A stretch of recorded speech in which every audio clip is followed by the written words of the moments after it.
चुचरुमपुरिया तुलसीदास है कुंवारा,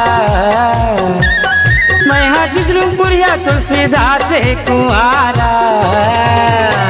करेंट मारे वो करेंट मारे या तोरे होटे सरारा, करेंट मारे वो करेंट मारे या तोरे होटे सरारा।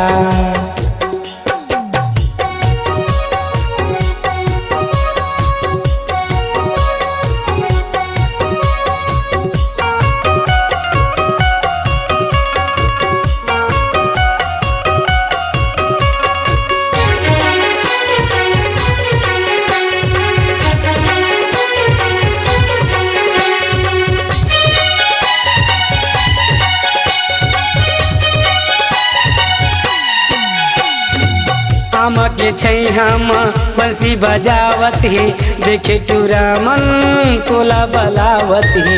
आम के छैहम बंसी बजावत है, देखे टूरा मन तोला बलावत है, देखे टूरा मन तोला बलावत है। तोर बिना रानी मोर नहीं होए गुजारा, करेंट मारे वो करेंट मारिया तोरे होटे सरारा। करेंट मारे वो करेंट मारिया तोरे होटे सरारा।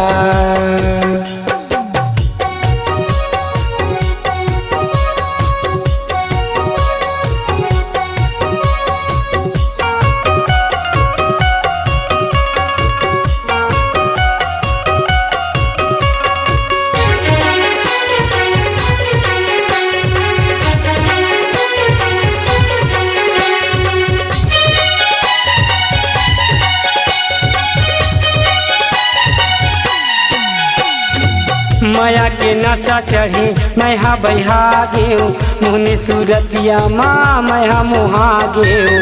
माया के नशा चढ़ी मैं हाँ बहा गेऊ, मुहनी सूरतिया माँ मैं हाँ मुहा गेऊ, मुहनी सूरतिया माँ मैं हाँ मुहा गेऊ। चारी होते टूरी हमर यार पारा, करेंट मारे वो करेंट मारे या तोरे होटे सरारा।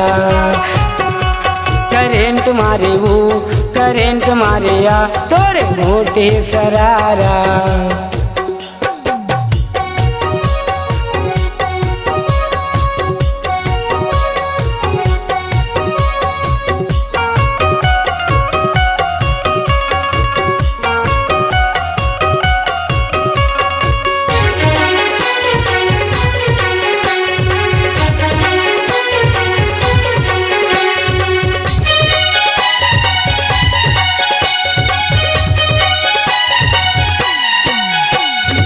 सुरतया के टूरी मयारू मन के, तय हाँ देख लेना तल्ला जतन के। सुरतया के टूरी मयारू मन के, तय हाँ देख लेना तल्ला जतन के, तय हाँ देख लेना तल्ला जतन के। बोला देखे भर टूरी आठों आरा पारा, करेंट मारे वो करेंट मारे वो तोरे होटे सरारा। करेंट मारे वो करेंट मारे या तोरे होटे सरारा। मैं हाँ चुचरुमपुरिया तुलसीदास है कुंवारा, मैं हाँ चुचरुमपुरिया तुलसीदास है कुंवारा। करेंट मारे वो करेंट मारे या तोरे होटे सरारा। करेंट मारे वो करेंट मारे या तोरे होटे सरारा। करेंट मारे वो करेंट मारे या तोरे होटे सरारा। करेंट मारे वो करेंट मारे या तोरे होटे सरारा। अपनी आवाज को दीजिए एक नया मुकाम। डिजिटल रिकॉर्डिंग की दुनिया का जाना पहचाना नाम स्वरांजलि, जहां गूंजती हैं ध्वनियां अपनी माटी की सौंधी सुगंध के साथ। छत्तीसगढ़ी संगीत के विविध रंग जो पहुंचाते हैं पूरे प्रदेश में डिजिटल रिकॉर्डिंग के संग। स्वरांजलि स्टूडियो, नेमीचंद गली नंबर 2, गंजपारा, रायपुर।